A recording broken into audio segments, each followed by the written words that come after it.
Welcome, listeners. It's Sue Stockdale here from the Access to Inspiration podcast, the show where you can be inspired by people who may be unlike you. Today, we're heading to Colombia, and I'm going to be speaking with Felipe Saldarriaga about his own personal challenges that he has overcome in his life, and maybe we'll learn a little bit about resilience along the way. Welcome to the podcast, Felipe. Hi, Sue. Thank you very much for having me. Now, I know you've managed to overcome the odds in your life. Tell me about what life was like in Colombia and what happened to you when you were 11 years old.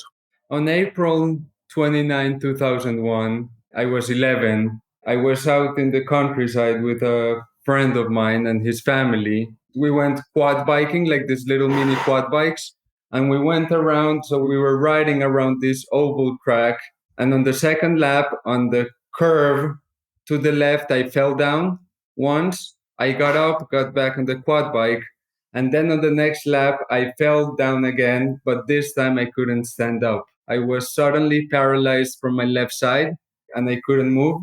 So they rushed me to the hospital where the doctors took me into the ER, into observation to figure out what was going on. They really didn't have any idea. You have to think that this is a hospital in the countryside. It wasn't like the most advanced or with the best equipment. And the doctors were baffled by the situation. I can remember just lying there on the stretcher with the doctor asking me questions. And he called my father. And I remember him telling him, Juan, Felipe had an accident. He fell down from a quad bike. He can't move, but the exams we're doing are not really showing us anything. So I would like to send him to Medellin, to this hospital, to put him under observation for 48 hours. To which my father replied, please send him to a different hospital where he had good relationship with the doctors at this hospital. So they put me in the ambulance. They rushed me down to Medellin. All the way down, I could feel my body getting numb and just no movement, like a full paralysis. I remember getting down to the hospital in Medellin. They put me in the stretcher like in the TV shows, like really, just like the nurse rushing me in. I remember that before going into the emergency room, I could see my mom and my dad. I just hold their hands for a bit, and then everything faded to black.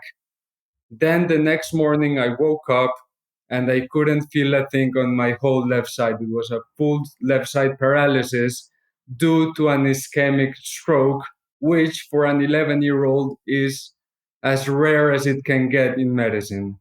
What were you thinking at that moment, Felipe, when you realized you had this paralysis and you were hearing what the sort of conversations that the doctors were having around perhaps not knowing what it was? To be honest, I was overwhelmed in a way, but calm. I honestly didn't know how to react. I was just waiting for them to come up with an answer. But I can just remember just getting really dizzy, feeling not oriented. And I could just feel that, oh, something is wrong. I didn't think that it was something that could kill me, that this could be the end of my life. I think when you're 11, you're just too innocent to really comprehend that you're in a hospital, that doctors don't know what's going on.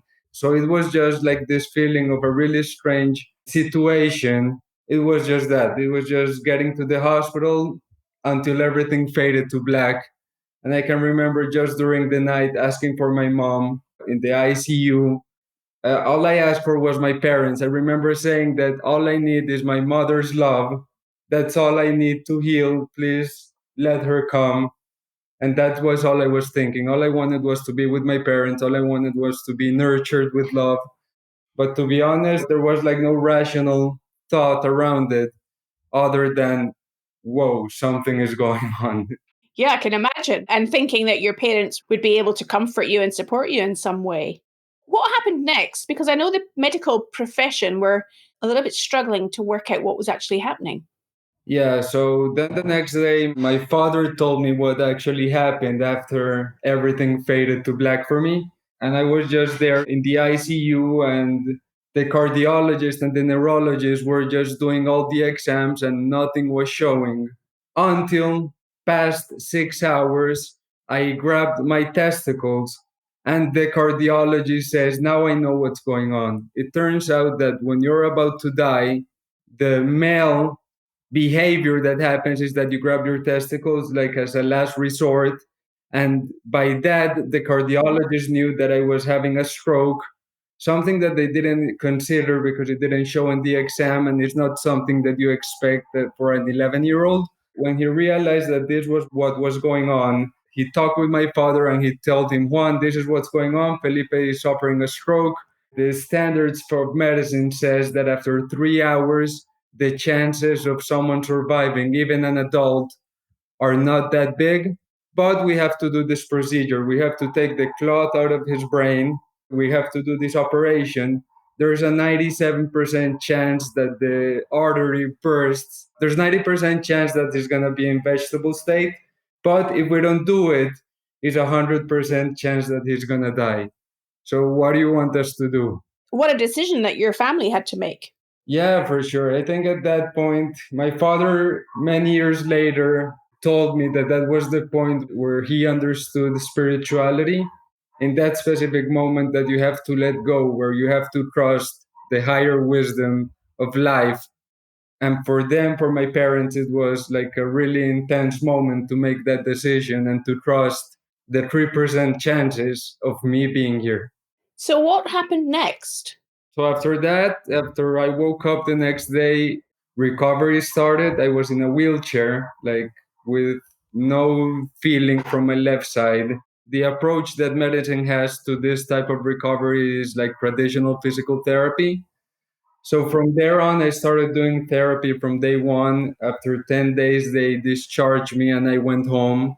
And then little by little, I started integrating myself back to life. It took me 3 months. Doctor said that it would take me a year to walk again. But 3 months later, I was already doing my first steps. To be honest, the great motivation for me was playing football again. Like all I cared about was get up, kick the ball, play with my friends. There was no reasoning around what happened at that point.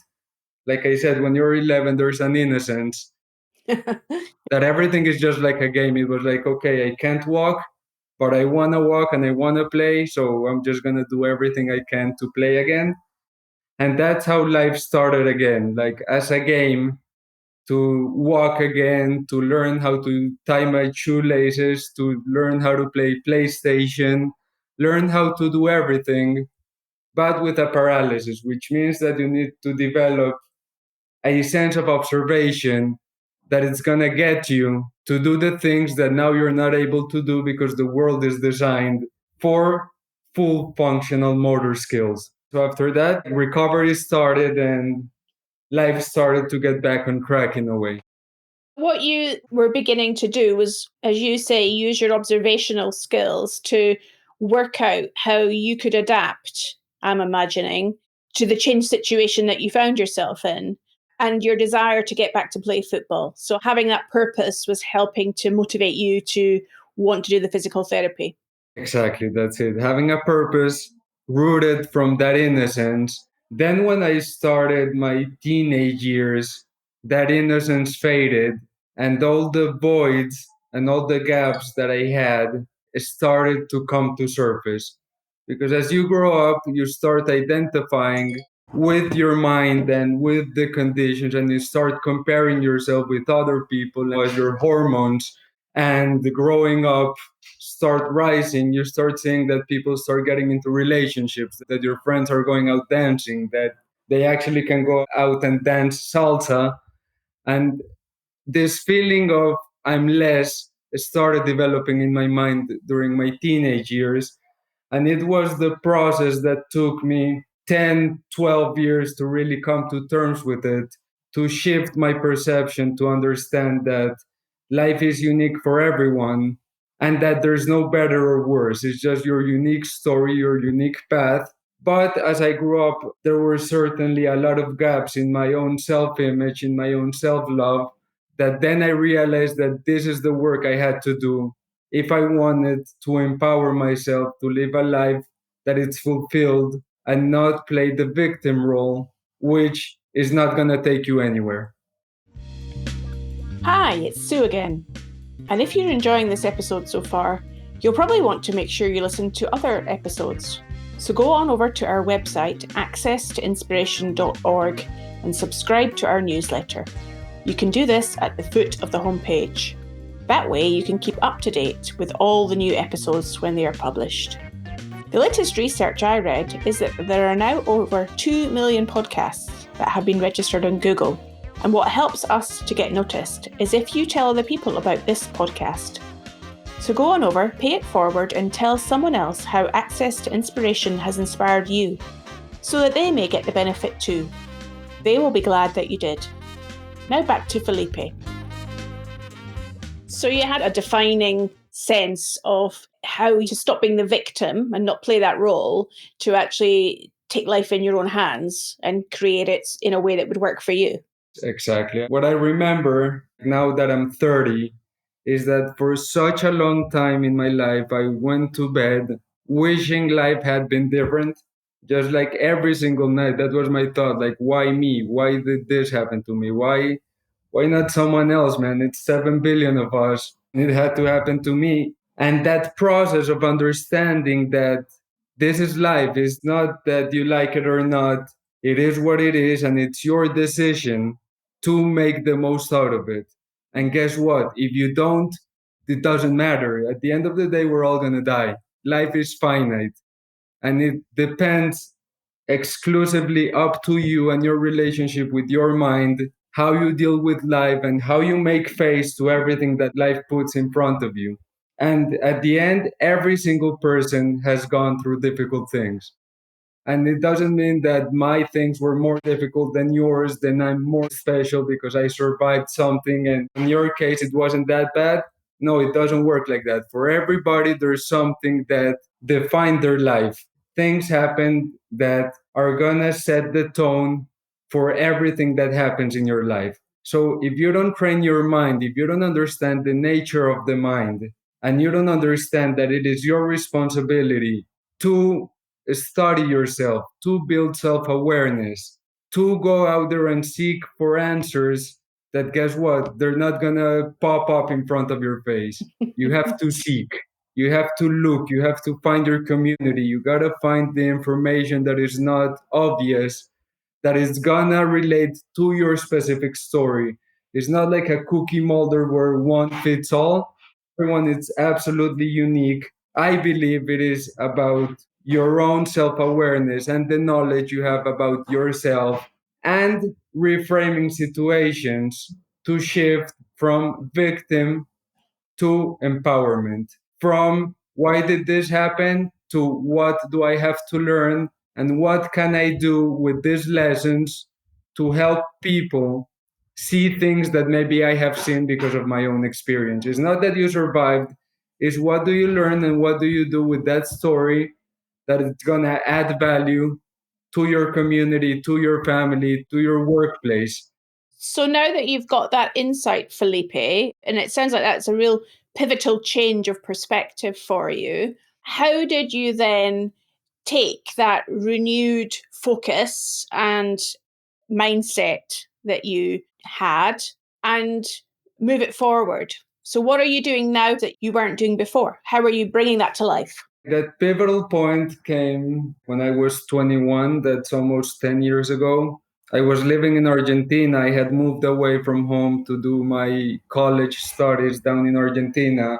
And this was the darkest point of my life. This was the point of my life where I self loaded myself more, where I had the less love for myself. And after an incident where I punched a mirror in an alcohol tantrum. I used to drink a lot of alcohol in a way, I think, to piece down all the negative thoughts and all the ghosts I had in my mind. I punched a mirror with my non paralyzed hand, and I got 11 stitches on my hand. And the next morning I woke up and I'm like, how stupid is this? That I hurt myself. Can you imagine if I cut my other hand and then my other hand is busted as well? And at that point, that day, I made a decision. It was, mate, I can't go on like this, no matter what. Now, this is the first day of my new life. I don't know how I'm going to do it, but I can't go on living on like this. And then the world, the universe, the galaxy, however you want to call that energy that is everything, started putting people in my path, books in my path, conferences, community of people that share techniques and exercises for me to try out and test. And I started just like testing. I find something new. So, for example, someone recommended yoga. I do yoga, I try it. If it makes it better, I keep doing it. If not, I try something else. And then my life at that point began to be that to seek for knowledge, to understand the nature of the mind, like I said, and those practices come with a lot of reading, a lot of meditation, doing volunteer work where you are confronted with other realities that are going to shift your perspective to your own reality, to something of gratitude. Because with all my difficulties in life and with all the obstacles, I'm a really lucky person. I have a loving family. I have a loving community. I have so much around me. And I was stuck in my own mind, always looking at the glass half empty. But when you meditate, when you go out, when you connect, when you do volunteer work, you start shifting slowly your perspective. Your brain's default network, which is the thoughts that are reinforced and reinforced and reinforced, slowly starts shifting. When you infuse gratitude into your life, your brain starts behaving differently.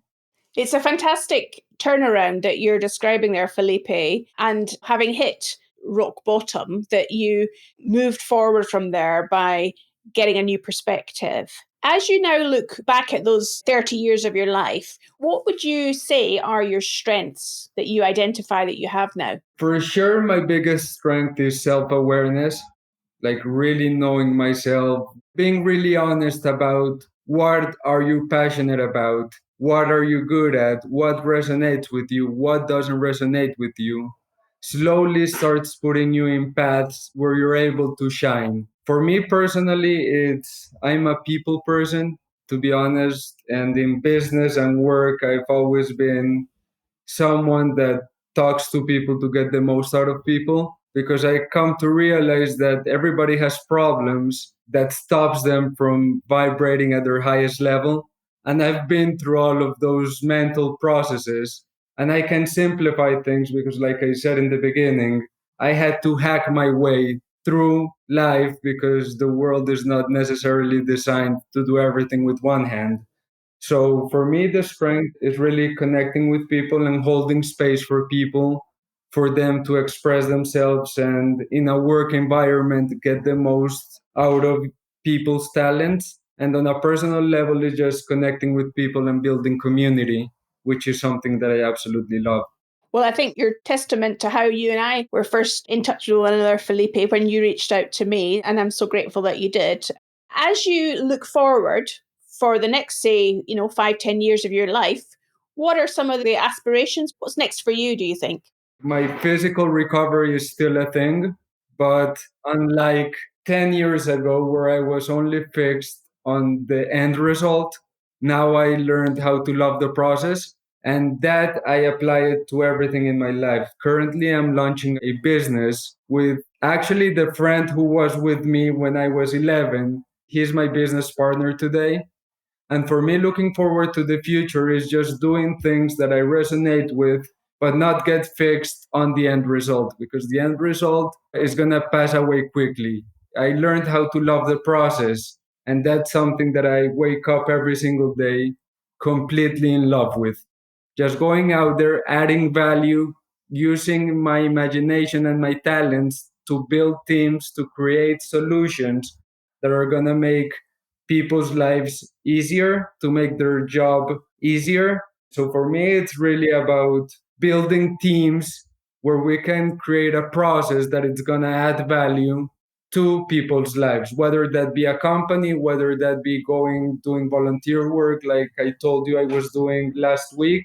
Just like enjoy the process, enjoy every day of life, wake up with gratitude and empathy, understanding that every single person is doing the best they can to the best of their current understanding of their life.